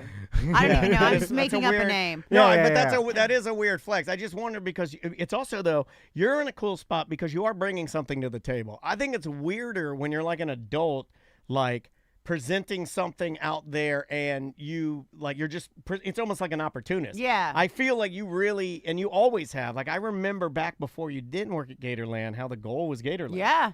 And a lot of people don't understand that. I don't even know if our listeners know that, like, it wasn't. 7 years I applied to Gatorland. Yeah. Yeah. 7. Yeah. That's a long time, And, and But people, what was the fuse light in the dream of working with reptiles? I mean, you always have, but like as a little girl, like in Chirag. I mean, as a little girl, being really poor, catching everything that was my friend, Yeah, not there getting you go. along with, most people. Yeah. Like all my pets that lived in my room were my friends, and like, just this sort of like made up world I had in my head. And then, I got kind of away from it for a while, because when I first moved to Florida, like when I moved, I had a job opportunity at Merritt Island Wildlife Refuge, because I was going to be an air traffic controller there, but then I got to live on a wildlife refuge. Yeah, and a then lot of people don't everything know you got were in the twist- military, right? Yeah, I Yeah. was in the Marine Corps. Yeah, that's worth mentioning. Thank you for your service. But a Thank lot of you. people don't know that. Like I've mentioned that to people before, and they're like, no. And I'm like, Yeah. dude, you don't know how long I've known her. Like, Yeah. before she even, I mean, you've lived 9 different lives. I man. have. Like, you're a very experienced person, and still young. Like not even old. So yeah, I mean, so it's been definitely a good life for sure, and I love it. I love every bit of it. I I work really, really hard. I think that's another thing that the whole generation coming up doesn't know. Like, it's really, really hard to get a YouTube channel up and functioning. It's Oh, hard yeah. for everyone. And people think like, oh, well, I'm just going to make one video and I'll go viral and then I'm going to make millions of dollars. That's not how it works at all. It is absolutely not how it works. Like I have videos with 33 million views on YouTube and I still don't have 1 million subscribers. So Right. Yeah. No, people constantly don't understand, especially like the influencer business, the content creator business, like even our business, where it's like, oh, you're just talking shit with your buddy Daniel, and it's like, nah, there's a lot more. Like it's a that's the easiest full-time part. job. Like knowing you were going to come in and knowing that we were going to get to talk to you and hear great stories. That's something I can look forward to all week and have. But like knowing all the preparation for us to even just go on vacation as two guys that own a small business, I mean, like doing intros, I'm doing Black God, I'm doing voices. Yeah. He's in there, he's scheduling all commercials for like 3 different weeks. It's like that's the stuff that we do all day. This we only got, I don't know, maybe 2 hours with you, and then that's gone, and then it's back to the grind, you know. And if people don't think about that, Are people we not going to lunch? We can. Yeah. I'm speaking of the travel. I'm he's leaving outta tomorrow to Sweden. Really? What are you doing in Sweden? Crystal's got a family out there, and so she's always wanted to take our sons out there How cool is to that? meet her family. And she went the last time she was there was 20 years ago when she was like 21 or whatever it is, 23. And so she's been out there before and met them, but you know they came here one time. I think met that's them. cool. So anyway, we're just gonna check out Sweden and then meet her family, then do some adventures in Sweden. I saw when you guys went on that adventure to New York with the kids. That was wild. What kind of wildlife do you see out there, Tom? A lot. He caught a dirty Mickey Mouse in Well, Times Square. Yeah. New York's wild. You used to live in New York, right? Or did For you? a while, yeah, Yeah. I did. I used to live up there for a while, but Times Square is wild now, right? It is nuts. It's like It's being all in the the future. off-brand characters. Yeah, I love that. I love that. I love nothing but sad Spider-Man. It I love is that. like this is like a movie, and this is a dystopian future, and I'm in the movie. And like that's what it felt like to me because I know it sounds podunk, small town Florida, but I'm like, whoa, this is what Fifth Element was. You know, it's like there's screens everywhere. There's weird, Dude, there's screens homeless, everywhere. And there's weird street performers that are all Like, how can you not be in that spot and just be like this? Like, It's my bizarre. jaw was on the ground, right? Yeah. I'm just staring at everything. Everybody's trying to sell you something. Everybody's trying to get over on you somehow. Yeah. It's somehow horrible and great at the same time, which is weird too because people told me that. They're like, oh yeah, New York's overwhelming. You're gonna hate it. And then, but you're gonna be drawn to it for some reason. And I think it's just the difference of how you live in New York City compared And to the how we energy live. that's in that moment. I was gonna the say. energy Too many that's in people, Times yeah, so Square, many people. Like, you can't calm down, right? Like, Yeah. it feels like you're having a panic attack all the time. Tell them about tell Savannah about the Echo Hut. Oh, we're standing in a hut out there doing a moose safari. You ever Yeah. seen a moose? No. Yeah. I've There's, seen a couple. Trust me. I mean, back in the monster days, I've seen all the. You used to see me. I'd go moose hunting. I'd be out at T's and Q's, dressed in my finest wide Oh collar, my God, smoking T's and cigarettes. Q's. That's too funny. I was smoking Is it cigarettes. T's and Q's still a place? No, it's not. Oh, It's okay. not. Real quick, I want to ask you about news hits because you've done a lot of them. A lot where of you them. bring, Baby Gator to the Yeah. news station, and like And multiple late night shows you've been on, right? Uh-huh. And- I was on Drew Barrymore's show. Oh, that's cool. Tell us about that. I just love Drew Barrymore. Is she your friend now? I wish. Have you ever? I think Ross, who's on her show, I think we gelled better than probably me and Drew. Gotcha. But yeah. But I've done a lot of TV, but what was your question? I'm sorry. Well, when you do that stuff, is it easy for you? Like, when me and Daniel, anytime we do a news hit, it's so foreign because I'd rather just sit down and talk to someone. Yeah. And then It's hard. those things are different. They're Very different formulated. It's a very different animal than what we're used to. So I get nervous because I'm like, oh, this is going to be a thing. He's where also forced to wear shoes. Which do you wear those purple shoes that are in there? yes, he does. So just doing they come easy to you, or do you have a hard time? You also did a TED Talk. I wanted to talk to you It's about. usually pretty easy to do the news stuff. I mean, the general questions are usually the same about alligators and stuff like that. I did do a news piece, and I won't say who or where, but I could tell that the hosts didn't like each other. It would be like if I came into here and you guys had just gotten in a fight. Now, they don't know that I have a background in any sort of entertainment or anything like that, right? But I can feel that tension in a second.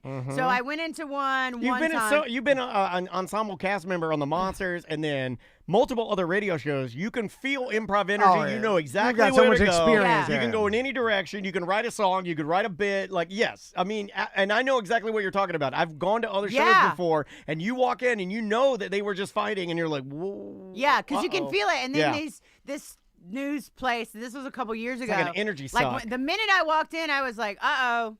Something just happened in here, or either these people hate each other. Yeah. And then, like, when they started talking to me, like, one of them was talking to me here, and one was talking to me here, but they weren't talking to each other. And I was kind of in the middle, and I was super awkward.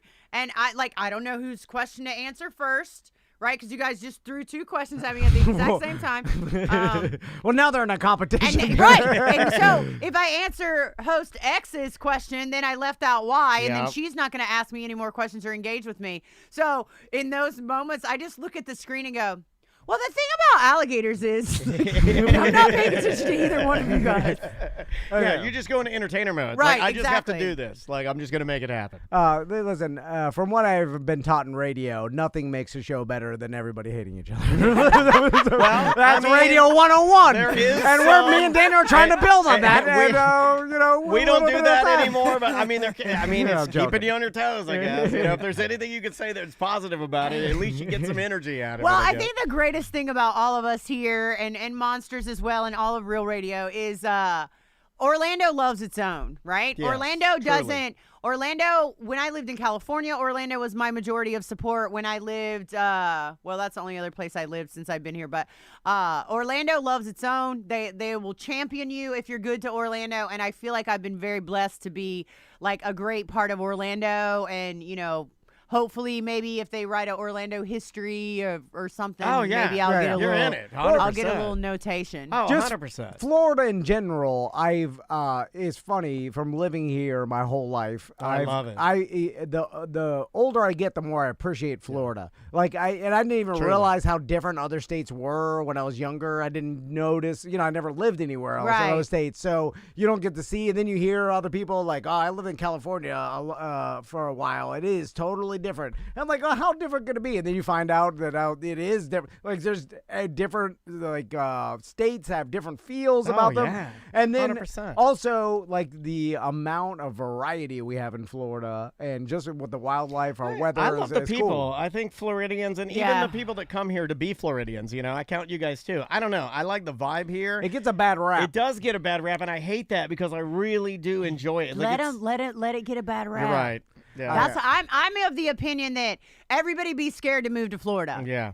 Like I'm with it, right? Like, I see the memes.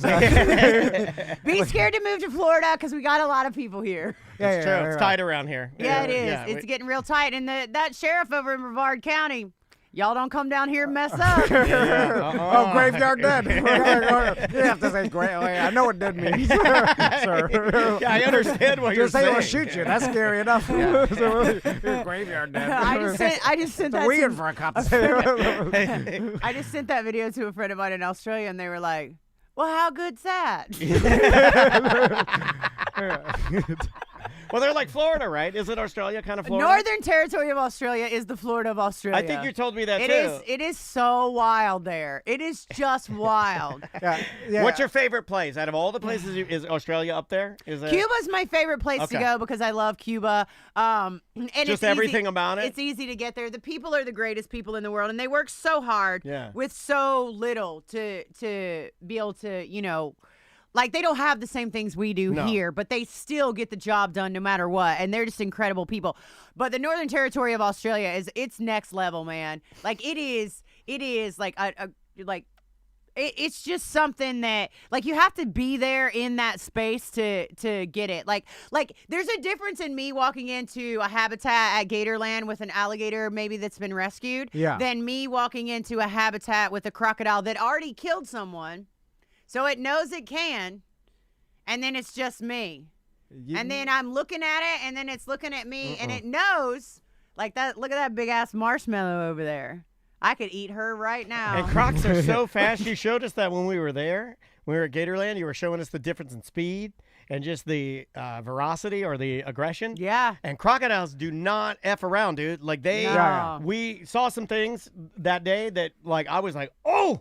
Like, those Crocs that's a different animal. They're on a mission. And they got their pointy-ass noses that make it worse. For some reason, they look like they want to get you. Well, Australia's interesting because it's hard to get to, so it's been a long time by itself, if that makes sense. Like, you know what I'm saying? Like, it does. Which creates isolated. a culture that is unlike what you're used to experiencing, which I love, by the way. Like, anytime you can go somewhere, you're like, whoa, this is unique. I've never seen anything like this. You know, it's like with the people, with just the topography of it. That's cool. It was to so me. foreign to me. I had an Australian. an Australian roommate when I went to UCF when I transferred over. My the roommate that I was going to get was Australian. I didn't end up staying on campus, but we ended up becoming friends. And he was like telling me all about he and his other Australian friends, like the lack of women that they had there in the particular town he was in Australia. Like the majority of the women that would come there would be Asian women just because it's so isolated. Right. And they're over there with you know, Asian countries. Yeah. And it was like he was explaining this to me and I had no concept of it. He was like, so for now, like I will only date like Asian women only because like in the particular area I was in of Australia, it was only Asian people. Those are your options. It was like I'm like, I don't understand this. This doesn't make any sense to me. It's wild, man. Like if I'm on the plane, right? And someone says, "Oh, hi, where are you going in Australia?" And I say Darwin or the Northern Territory, their response is as if you're flying from California to Florida. They go, "Why?" Right. And I go, "For the crocodiles," and they go, "There's not crocodiles anywhere else in Australia." And I'm like, "No, I love the Northern Territory," and they're always like, Really? Like, you can immediately tell if you say like, "Oh, I'm going to Darwin," they'll be like, "What? Why?" Because it's a place that no one usually remote. seeks out. Yeah. Interesting. That is Well, crazy. Savannah, we'll let you get out of here. Is that because, it? Yeah. What are we doing? We just talked for like 4 hours. Yeah. Oh man, like, we do the Bert Kreischer. Yeah, fire up the 3.5 hour. A big Rogany. Well, listen, we can talk about anything you want. We really have you got something you want to talk about? I mean, I don't really have anything in Let's particular. push. You got some agenda you want to? No, I just had a lot of fun and always. Well, you're always welcome back, man. Like, you're just driving through and you want to play pinball, swing by. We'll let you play. I don't even know where I'm at. When I came here, like, I've never been to this part of town, I guess, since I've been back 9 years. And I didn't even know where I was. I was driving going, where am I? It's a little step What pretty. is this? You know, You've it's a never been little. to Baldwin Park? And I thought those were all houses. And then I started, and you were like, there's a little Tom and Dan sign. And I was like, are there little signs on all these places? Oh, I should have said like, oh yeah. All I this probably commercial. confused you. Yeah. But this is a house above us, and so it's kind of There's like a child house. being held captive. So there's a house above you, but your business downstairs? Yeah. Huh. Business in the bottom. Yeah. It's Party never, in the top. Yeah, never been done. Business on the bottom. Well, what's all your let's do social that. media? I mean, people know. So you can follow me on Instagram. It's at Savannah Boan. If you don't like me, you can follow Gatorland. It's at Gatorland_Orlando. That's hilarious. And what I always forget to say now, because it's very new, is if you want to see like some of the work we're doing and how it all fits together, you can go to GatorlandGlobal.org, which is our new website. And I keep forgetting to say it on the news, and I get in trouble every time. So now I'm trying to remind myself to say it. GatorlandGlobal.org. Can we do like a monthly update? 100%. Yeah, let's do it. There's some Like a wildlife. July, 100%. like a August. I'm gone the entire month of August, though. So where Where do you go? Go to Australia for the entire month of August. Hey, Australia, August, Australia. Yeah, I but love then it. I'm back in September, and then we could do a catch up in do September, it. and then I go to El Salvador in mid-September. Is it their winter down there in August? It's Is their it- dry season. Or dry season? Okay, Yeah. but it's Was it? cooler though, right? Or something like that? No. It's like Florida hot, but not humid. Well, Oh, a little okay. bit humid. Wasn't but- your grandfather the king of El Salvador? No, I don't, he lived in El Salvador, And he was for a the while. street light king, stoplight king of El Salvador. Yeah, he hit a stoplight. He had a stoplight business. company. That's Oh, true. really? Yeah. Is he still Am over I there? not 'Cause allowed to I- talk No, about no, that? he Am died I when I allowed was to talk 10. about that? No. There wasn't nothing.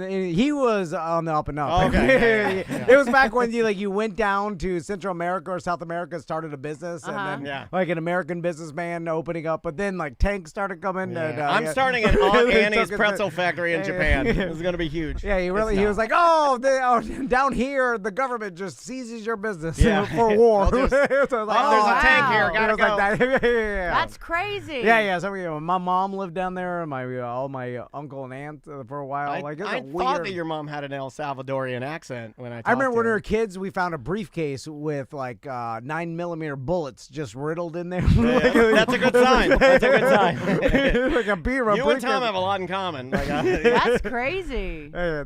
I didn't know that. Yeah. Well, Anyway. I hope I'm all right over there. No, nowadays. It's fine now. It's like Disney World now. Everything. I don't know. All right, guys. Hey, thanks for listening. We appreciate you. Thank you so much for being here. Thanks for having me. We Anytime. love you. And guys,